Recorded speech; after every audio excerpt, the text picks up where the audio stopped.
Vamos a dar comienzo entonces a esta parte de la reunión, nuestro estudio bíblico. Y ya hemos tomado tiempo para alabar al Señor, y lo que podemos hacer ahora es tomar unos minutos para orar. Yo voy a orar y vamos a pedir que Dios bendiga este tiempo. Y obviamente estamos recordando a aquellos que no pueden estar, algunos que están luchando con enfermedades y otros temas específicos. Tenemos conocimiento de algunos de esos temas y siempre hay otros temas que nos comparten, que el Señor sabe. Podemos estar recordando a estas personas. Padre, gracias por este tiempo, gracias que podemos estar juntos, y pedimos, Padre, tu bendición sobre este tiempo juntos y también sobre aquellos que no están por distintos motivos. Pedimos, Padre, que intervengas, que proveas en el caso de enfermedades, que sanes, pero en todo sea tu voluntad sanar a uno o no, o sea tu voluntad que estas enfermedades y otros temas sean herramientas en tu obra para nosotros. Sabemos que es así, sea lo que sea el caso. Pedimos, Padre, que des a cada uno de tu gracia y que estemos confiados en tu trato con nosotros. Ayúdanos, Padre, a saber cómo apoyarnos los unos a los otros, sin duda a través de la oración y también de otras maneras, cuando sea posible, necesario, apropiado. Danos la sabiduría para ayudar los unos a los otros y, Padre, a pensar correctamente sobre lo que está pasando en nuestras vidas. Pedimos ahora tu bendición sobre este tiempo. Pedimos que trates con nuestros corazones a través de tu palabra, que sea un tiempo animador, y también en lo necesario que nos reprendas, que nos corrijas y que nos cambies para ser más como tu Hijo Jesús, nuestro Salvador. Y queremos, Señor, reconocer que en muchas maneras hemos fallado. En esta semana pasada hemos tenido actitudes, hemos actuado, hablado en maneras que no siempre te han agradado. Y confesamos y pedimos tu perdón, pedimos que restaures el gozo de nuestra salvación y que otra vez que nos muestres esos lugares y que nos des arrepentimiento y deseo de seguirte a ti, de seguir a Jesús y de hacer todo para tu honra y gloria. Ahora bendice este tiempo, lo pedimos en el nombre de Jesús. Amén.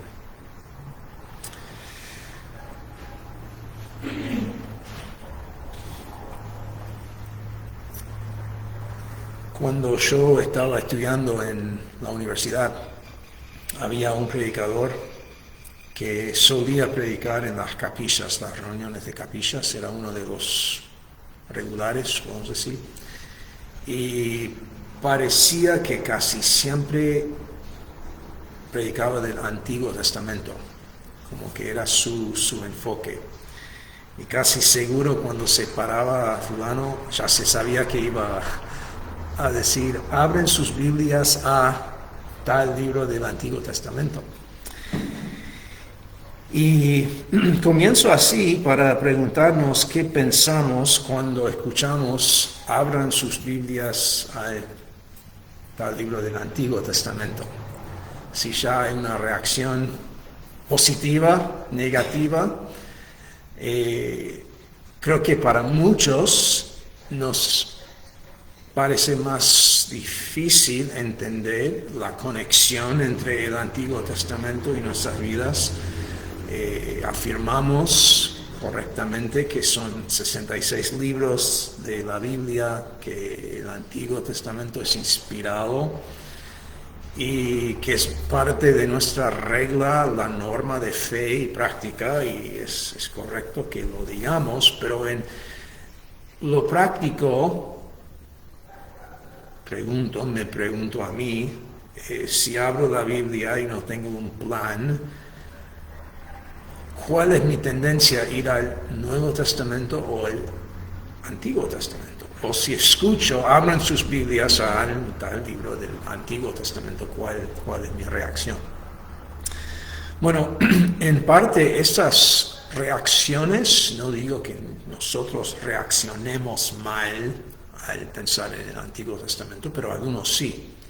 Y quizás aún si disfrutamos del Antiguo Testamento, creo que si somos honestos, a veces reconocemos que es difícil saber cómo se conecta, por lo menos ciertos pasajes, cómo se conectan a nuestras vidas. Hay ciertos pasajes que naturalmente tomamos como los salmos, los proverbios, y parecen tener un impacto, una aplicación inmediata a nuestras vidas. Después hay otros pasajes que nos quedamos no sabiendo qué hacemos con este pasaje.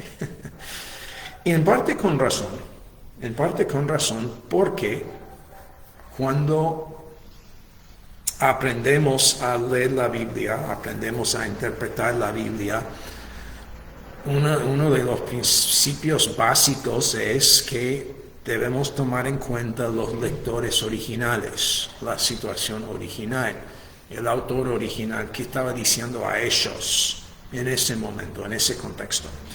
Y tenemos que reconocer que muchas veces en el Antiguo Testamento hay instrucciones específicas a un grupo de personas específico, un grupo específico de gente, de pueblo, Israel, por ejemplo. Así que en parte con razón tenemos una pausa antes de aplicar cada texto bíblico a nosotros, porque tenemos que tomar en cuenta ese principio, que es verdad. Pero queda la pregunta, y quizás no lo dije de esta manera, pero ahora sí, queda esta pregunta: ¿qué derecho tenemos nosotros de abrir el Antiguo Testamento, que son escrituras de su mayoría los judíos, bajo otro pacto? ¿Qué derecho tenemos nosotros de decir, estas también son mis escrituras? Son mías.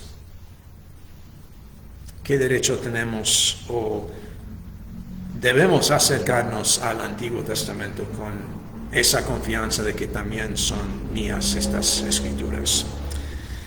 Bueno, creo que podemos contestar esa pregunta con una serie de pasajes, y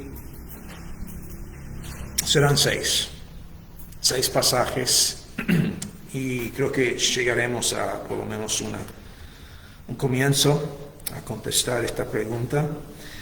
Y quisiera comenzar con Efesios, el libro de Efesios, capítulo 5.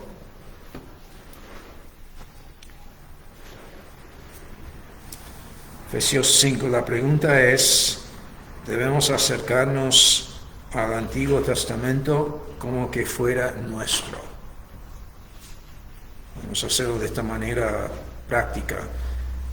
¿El Antiguo Testamento fue escrito para la Iglesia Bíblica Maranatha o solo para los judíos, y de alguna forma aprovechamos del Antiguo Testamento?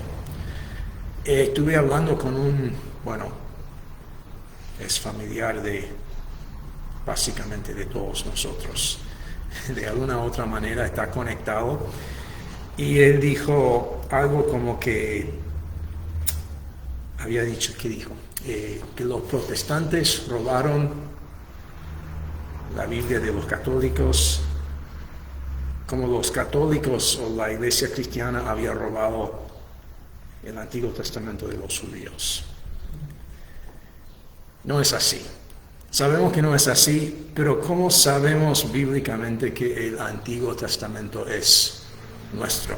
Okay. En eso estamos, para poder contestar, no solo porque sabemos que es nuestro, pero bíblicamente, ¿cómo sabemos que es así? Bueno, pedí que fuéramos a Efesios 5, y vamos a leer un pasaje, Efesios 5, 18 hasta 20. Y no se embriaguen, dice, estoy leyendo de la Nueva Biblia de las Américas, que de paso no es necesariamente siempre la mejor traducción que se debe usar. La estoy usando, estoy en una etapa de usar la Nueva Biblia de las Américas, pero no digo que siempre sea la mejor traducción. Me gusta porque es una buena traducción en un lenguaje actual, bastante literal, pero a veces hay versiones que sirven mejor, pero ese es otro tema. Pero estoy en la Nueva Biblia de las Américas, Efesios 5, 18, no se embriaguen con vino, en lo cual hay disolución, sino sean llenos del Espíritu. Ahora comienzo con 18 porque esa es la exhortación principal. Ese es el mandamiento. Hay una parte negativa y una parte positiva. No esto, sino el otro. Ese es claro, tiene un contexto. Pablo viene hablando en un hilo, pero 18 es el mensaje principal de lo que sigue inmediatamente. Sean llenos del Espíritu. 19, conectado con esa exhortación, hablen o hablando entre ustedes con salmos, himnos y cánticos espirituales, cantando y alabando con su corazón al Señor, dando siempre gracias por todo, en el nombre del Señor Jesucristo, a Dios el Padre, sometiéndose unos a otros en el temor de Cristo. Ahora, Pablo escribiendo a una iglesia local en Éfeso, pero que tiene su paralelo en nosotros, la iglesia bíblica Maranatha en Pando, está diciendo: ustedes, no una sinagoga de los judíos, sino ustedes en una iglesia local, hablen entre ustedes con salmos. Hablen entre ustedes con salmos. En otras palabras, salmos que provienen del Antiguo Testamento, las escrituras de los judíos. Pablo los presenta como normativos, como lo que debemos estar cantando. En otras palabras, los salmos son útiles para nuestra adoración.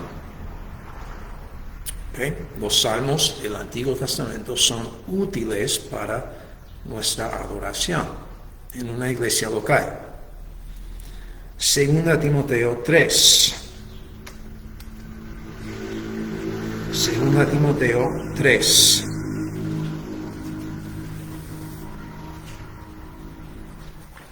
Versículo 10 nos dice, Pablo hablando a Timoteo, en básicamente el mismo contexto.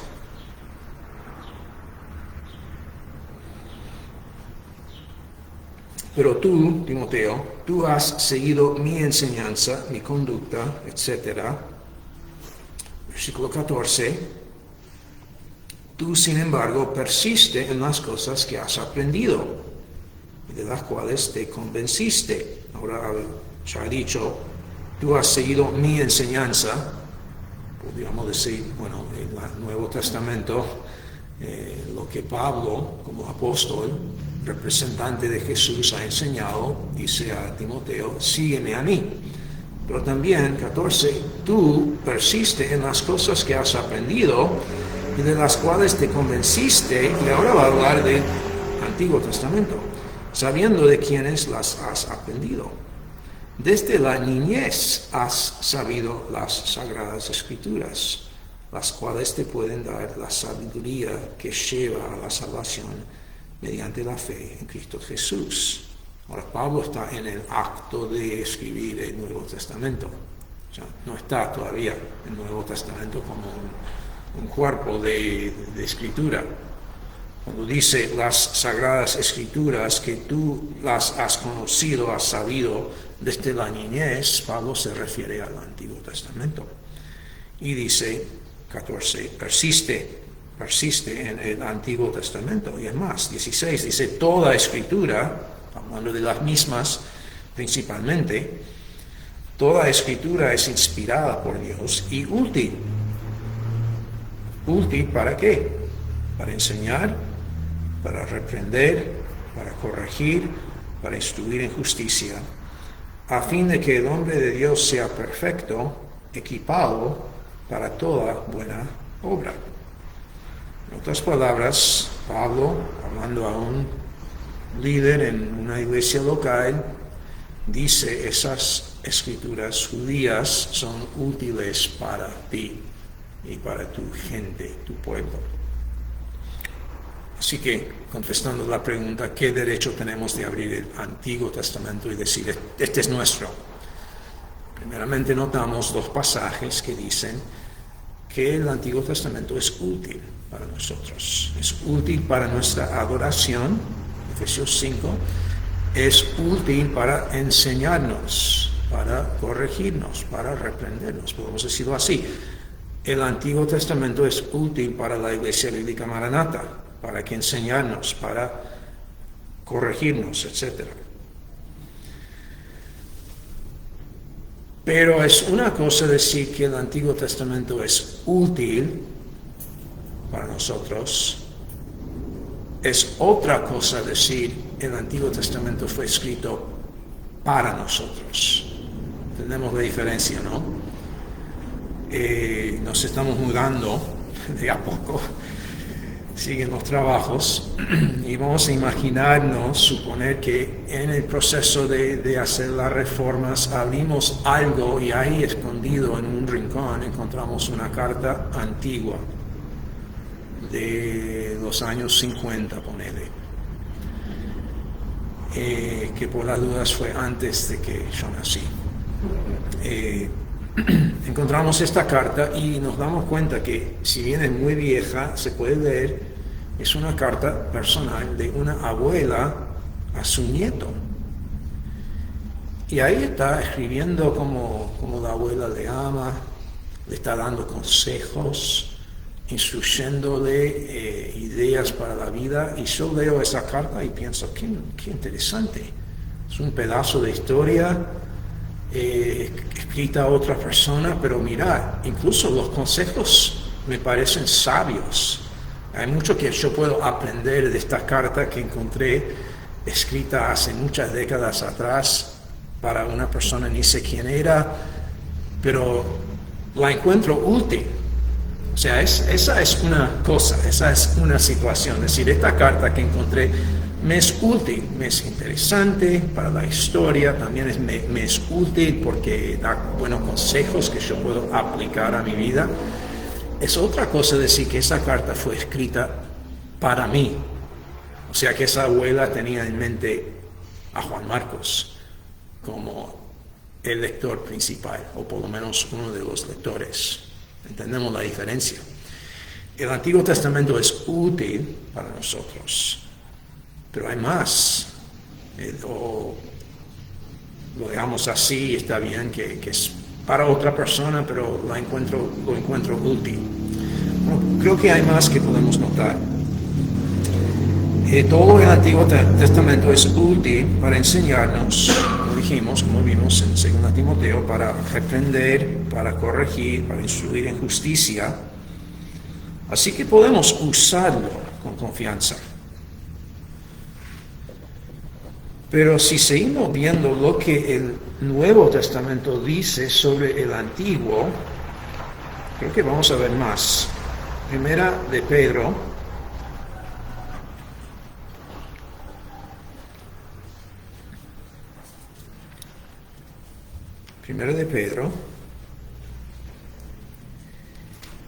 Y aquí otra vez estamos viendo un contexto parecido al nuestro.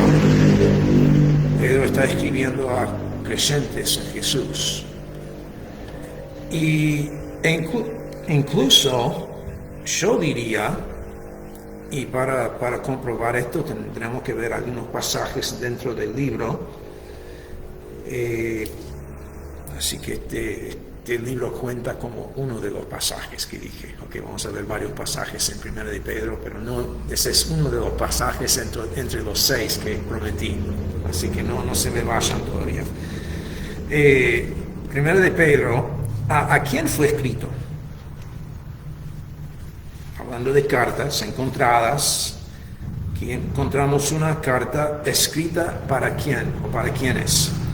Bueno, versículo 1 dice Pedro, apóstol, escribe ¿a quiénes? A los expatriados de la dispersión,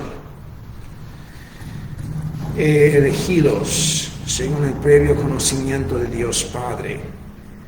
Quizás a primera vista diríamos que, bueno, obviamente Pedro está escribiendo a otros judíos. Pedro era judío, dice que está escribiendo a expatriados de la dispersión. Incluso hoy en día usamos esa palabra diáspora, hablando de los judíos que no están en Israel, están en otras partes del mundo, la diáspora africana, la diáspora de los armenios que no están en su lugar, están en otros lados. ¿Sería eso los judíos? Uno pensaría quizás que sí, pero si seguimos leyendo lo que dice Pedro en este mismo capítulo, bajando a 14,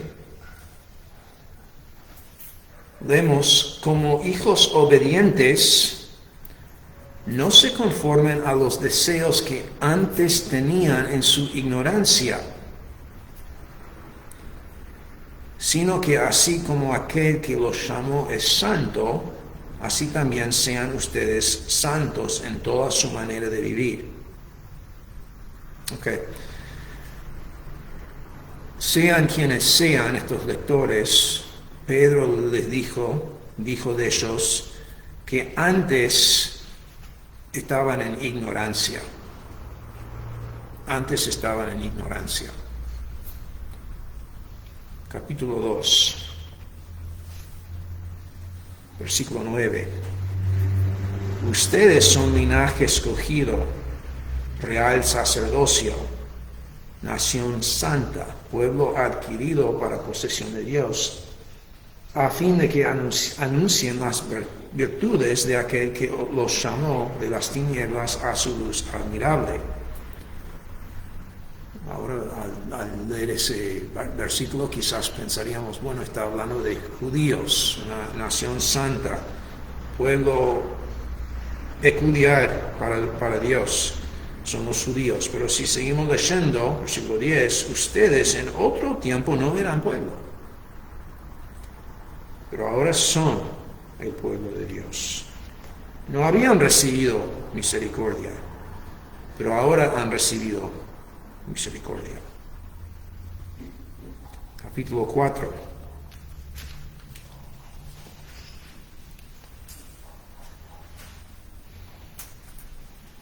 Versículo 1. Por tanto, puesto que Cristo ha padecido en la carne, ármense también ustedes con el mismo propósito, pues quien ha padecido en la carne ha terminado con el pecado.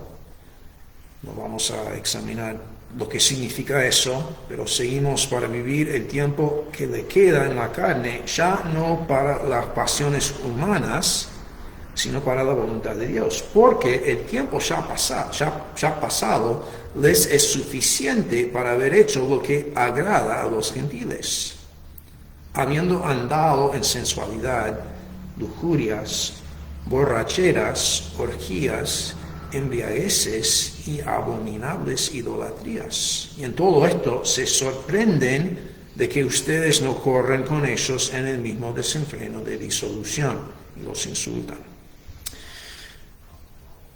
Sean quienes sean estos lectores, creo que podemos sacar esta conclusión de que algunos de ellos por lo menos eran gentiles. Habían vivido con otros gentiles una vida desfrenada, de disolución, como dice. No eran pueblo, ahora sí son el pueblo de Dios, que antes vivían en ignorancia, que por lo menos parte de los lectores de esta carta eran no judíos étnicos, sino creyentes en Cristo, pero de las naciones, de los gentiles. Y eso importa porque cuando Pedro dice en capítulo 1, entonces, porque vamos a estar leyendo ahora, que está escribiendo esto para los gentiles, que dice, capítulo 1, dice que, versículo 10, acerca de esta salvación, los profetas que profetizaron de la gracia que vendría a ustedes, entre ustedes son gentiles, diligentemente inquirieron esos profetas y averiguaron, procurando saber qué persona o tiempo indicaba el Espíritu de Cristo dentro de ellos al predecir los sufrimientos de Cristo y las glorias que seguirían. En otras palabras, los profetas profetizando sobre Cristo y la gracia que iba a venir a nosotros, no sabían exactamente quién era de quién estaban hablando. El Espíritu Santo moviéndolos, llevándolos a profetizar, y ellos no entendían del todo lo que estaban profetizando. ¿Qué persona o qué tiempo? Bueno, a ellos 12 les fue revelado que no se servían a sí mismos, sino a ustedes que son en parte gentiles, en estas cosas que ahora les han sido anunciadas mediante los que les predicaron el Evangelio por el Espíritu Santo. Profetas del Antiguo Testamento profetizando en cuanto a Cristo, el Espíritu de Dios les dice, están escribiendo, sirviendo no a ti mismo, sino ustedes están sirviendo a aquellos que iban a escuchar de esta gracia. En otras palabras, están sirviendo a gentiles futuros, porque dentro de este grupo de lectores hay gentiles. Esas profecías eran para servirles a ellos y a nosotros. Estamos en la misma categoría. Estas escrituras son para nosotros. Otro pasaje, Romanos 15.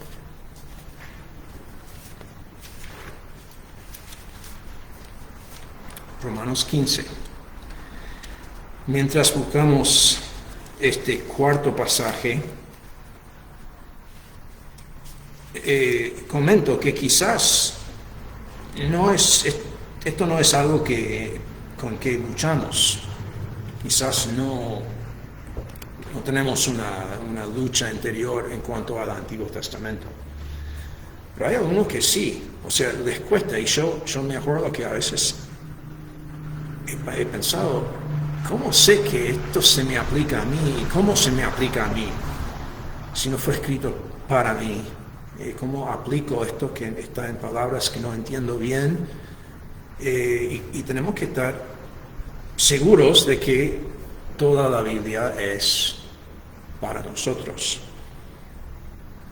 Romanos 15. Y comenzamos en versículo 1.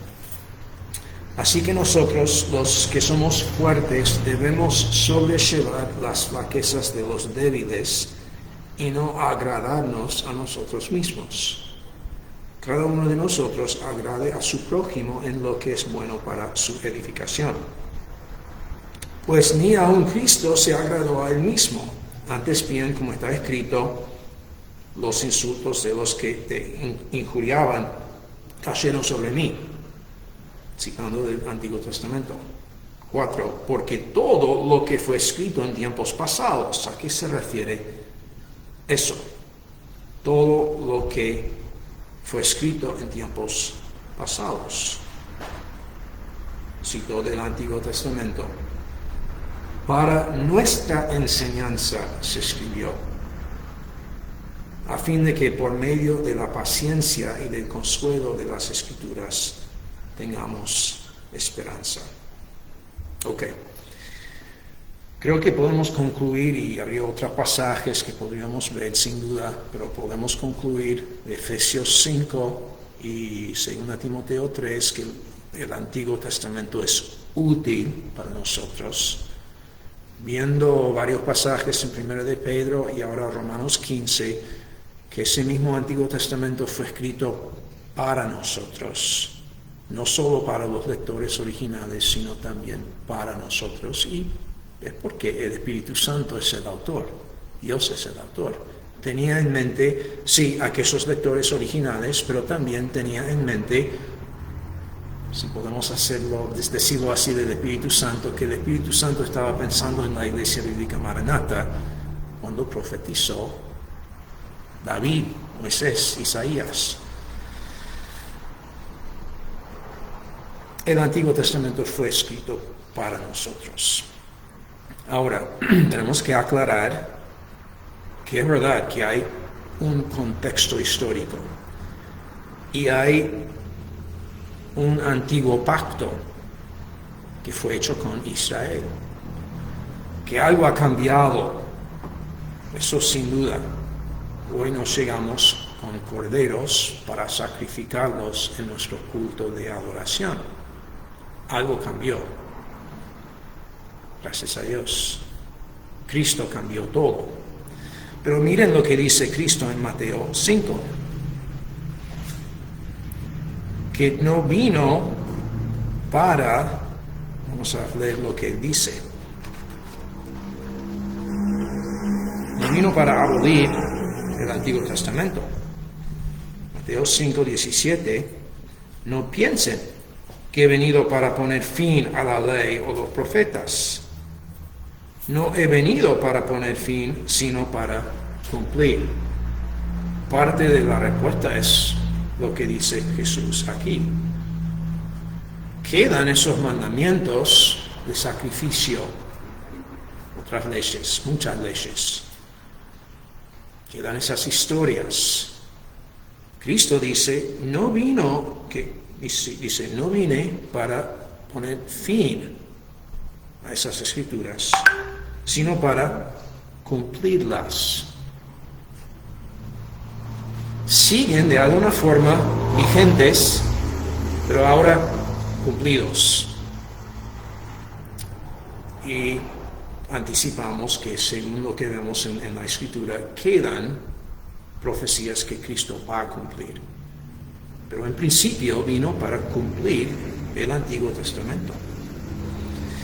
No piensen que he venido para poner fin al Antiguo Testamento. No he venido para poner fin, sino para cumplir. Porque en verdad les digo que hasta que pasen el cielo y la tierra, no se perderá ni la letra más pequeña, ni una tilde de la ley hasta que toda se cumpla.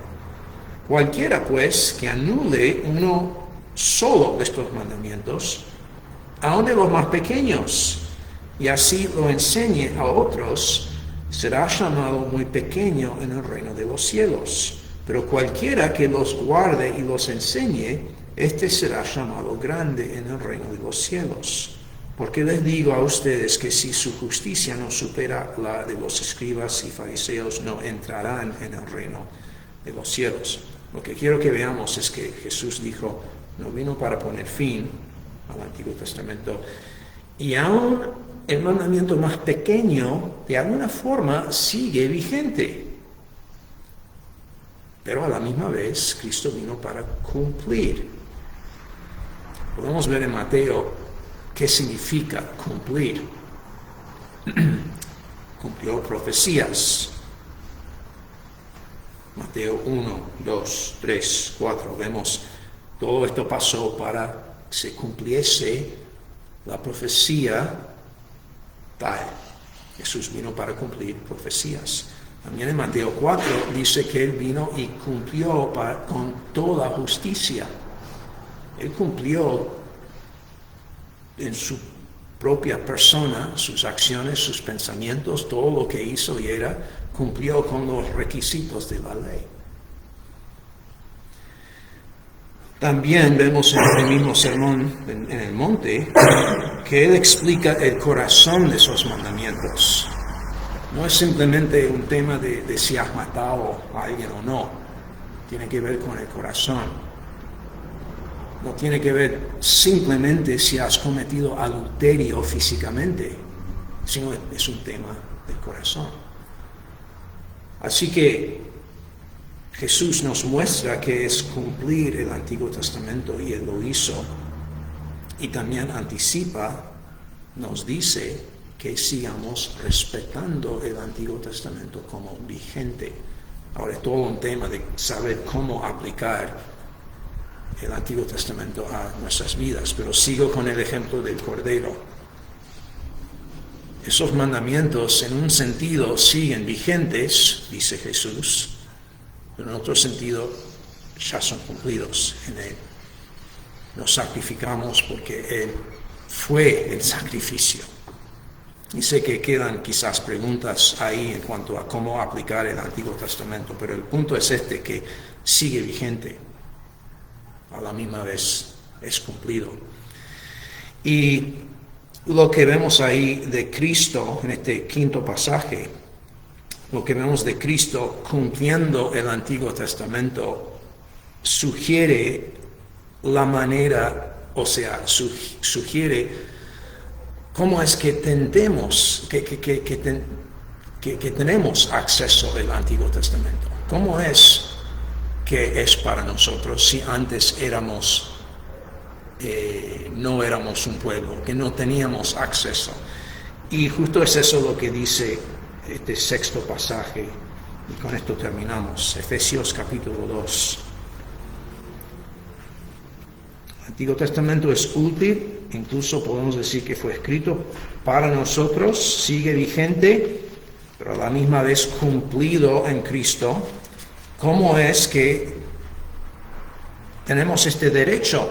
¿Qué cambió si no éramos antes parte? Bueno, Efesios 2 dice, versículo 11, por tanto, recuerden que en otro tiempo ustedes, los gentiles en la carne, que son llamados incircuncisión por la tal llamada circuncisión, hecha en la carne por manos humanas, recuerden que en ese tiempo ustedes estaban separados de Cristo. No estábamos en una buena situación como gentiles, no judíos, separados del Mesías, excluidos de la ciudadanía de Israel, extraños a los pactos de la promesa.